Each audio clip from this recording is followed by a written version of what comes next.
டெஃபினன்ஸ் நிறுவனத்தினால் மக்கள் வஞ்சிக்கப்பட்டிருக்கின்றார்கள் பல்லாயிரக்கணக்கான கோடிகள் பணத்திற்கு. எனவே இவை ரகசியமாக செய்யப்பட்டது அல்ல, மத்திய வங்கியின் ஊடாகவே இவை செயல்பட்டன. ஒரு நாட்டில் இப்படி ஒரு நிறுவனத்தால் பணங்கள் சூறையாடப்படுமையானால் அவை அனைத்தும் மத்திய வங்கியினால் கொடுக்கப்பட வேண்டியது அவசியம். காரணம், மத்திய வங்கியின் கீழ் இயங்கியவை இவை.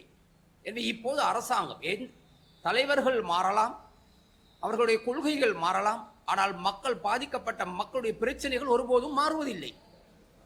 ஆதலால் இந்த மக்களுடைய பிரச்சனைகளை இன்றைய ஜனாதிபதி ஏற்றுக்கொள்ள வேண்டும், ஏற்றுக்கொண்டு இதற்கு சரியான ஒரு தீர்ப்பு வழங்க வேண்டும். தமிழ் மக்களுக்காக போலியாக குரல் கொடுக்கும் தமிழ் பாராளுமன்ற உறுப்பினர்கள் இதில் இதுவரை கலந்து கொள்ளாதது மிக கேவலமாகவும் மனவேதனையாகவும் இருக்கின்றது. இதோ இந்த சகோதரர் வடக்கிலிருந்து வந்திருக்கின்றார். வடக்கிலே பல பாராளுமன்ற உறுப்பினர்கள் இருக்கின்றார்கள், அமைச்சர்கள் இருக்கின்றார்கள், கடந்த காலங்களில் இருந்தார்கள். ஒருவர் கருப்பு கோட் போட்டுக்கொண்டு அலைந்தார், சுமந்திரன். எனவே சுமந்திரன் போன்றோருக்கு போலியாக அரசியல் பேசவும் தேர்தலுக்காக இனவாதத்தை உண்டு பண்ணுபவர்கள் ஏன் இவ்வாறான நிகழ்வில் மக்கள் பாதிக்கப்பட்டவர்களுக்காக குரல் கொடுக்க முடியாதது பின்னணி என்ன? இதில் ஏதாவது இந்த நிறுவனத்தோடு டீல் இருக்கின்றதா?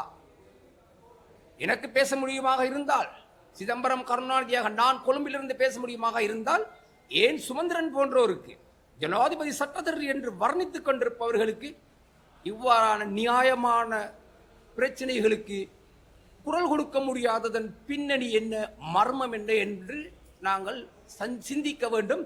வடக்கில் உள்ள மக்களும் சிந்தியுங்கள். முதலமைச்சர் வேட்பாளர் தேவை என்று பதவிக்காக போலியாக குரல் கொடுப்பவர்கள் ஏன் இந்த மக்களுடைய பிரச்சனை பேசுவதில்லை? தன்னுடைய சகோதரர்கள், தன்னுடைய ரத்தம், தன்னுடைய மண்ணிலே வளர்ந்தவர்களுக்காக குரல் கொடுக்க முடியாத போலிகளை தயவு செய்து மக்கள் உங்களுக்கு தலைவனாக ஏற்றுக்கொள்ளாதீர்கள். இந்த பிரச்சனை தொடர்ச்சியாக போய்கொண்டிருக்கின்றது. சட்டத்தில் இருக்கும் சிறு சிறு ஓட்டைகளை இந்த நிறுவனம் பயன்படுத்தி பணங்களை கொடுப்பதில் தாமதப்படுத்திக் கொண்டிருக்கின்றார்கள்.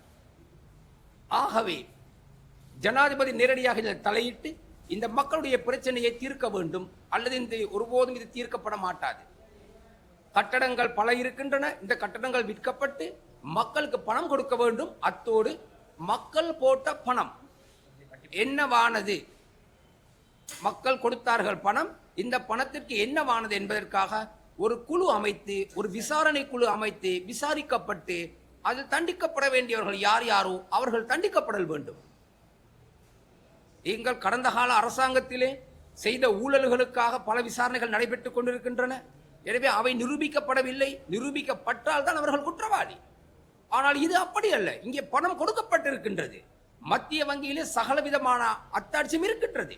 ஆகவே இந்த பணத்தை கட்டாயமாக மக்களுக்கு கொடுக்க வேண்டுமே தவிர இதில் 25% தான் தருவோம், 30% தான் தருவோம் என்று எந்த அரசாங்கத்துக்கும் எவருக்கும் சொல்வதற்கு உரிமை கிடையாது.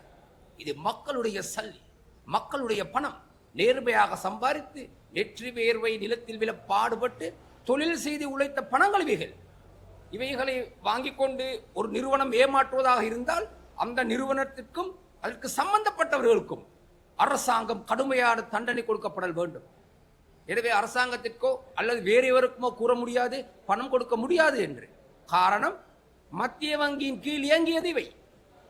எனவே அவை அரசாங்கத்தின் கீழ் இயங்கிய நிறுவனங்களாகத்தான் நாங்கள் நம்புகின்றோம். இதை நம்பித்தான் மத்திய வங்கியின் கீழ் இருப்பதால் தான் மக்கள் பணம் கொடுத்தார்கள். நீங்கள் இந்த பாராளுமன்ற உறுப்பினர்கள் ஜனநாயகம் பேசி மக்களை ஏமாற்றுவது போல், மக்கள் நம்பி வாக்களித்தது போல் மத்திய வங்கியின் கீழ் இவை இயங்கப்படுவதால் இந்த மக்களும் அதை போல் அரசியலை போல் வாக்களிப்பதை போல் நம்பி பணத்தையும் கொடுத்து விட்டார்கள். இப்போது பணமும் இல்லை, வட்டியும் இல்லை. எனவே இது ஒரு தரம் கட்ட செயலாகவே நாம் பார்க்கின்றோம். சட்டத்திலே பல்லாயிரக்கணக்கான ஓட்டைகள் இருக்கலாம். இவைகளை நிறுவனங்கள் பயன்படுத்தி வெற்றி பெறுவதற்கான சந்தர்ப்பம் எதிர்பார்க்கின்றார்கள். தயவு செய்து கௌரவ ஜனாதிபதி அவர்களே, இந்த மக்களுடைய பிரச்சனையை தீர்ப்பதற்கு நீங்கள் நேரடியாக முன்வர வேண்டும், அல்லது சட்டத்தை மாற்றி அமைக்க வேண்டும். ஏனெனில் எதிர்க்கட்சி ஆதரவு தேவையில்லை. மக்களுடைய பிரச்சனைகளை நீங்கள் நன்கு அறிந்தவர். சுமார் 20-25 ஆண்டு காலம் இந்த சமூகத்துக்காக, இலங்கை வாழ் மக்களுக்காக போராடி பல போராட்டங்களை நடத்தியவர் நீங்கள். ஆதலால் சட்டத்தை மாற்றுவதற்கான அதிகாரம் இன்று 159 பாராளுமன்ற உறுப்பினர்கள் உங்களோடு இருக்கின்றார்கள். இவர்களை வைத்து சட்டத்தை மாற்றி உடனடியாக இந்த மக்களுக்கு ஒரு தீர்வு கிடைக்க வேண்டும் என்று நாங்கள் கேட்டுக்கொள்கின்றோம். மேலதிக செய்திகளுக்காக எமது யூடியூப் தளத்தை சப்ஸ்கிரைப் செய்யுங்கள்.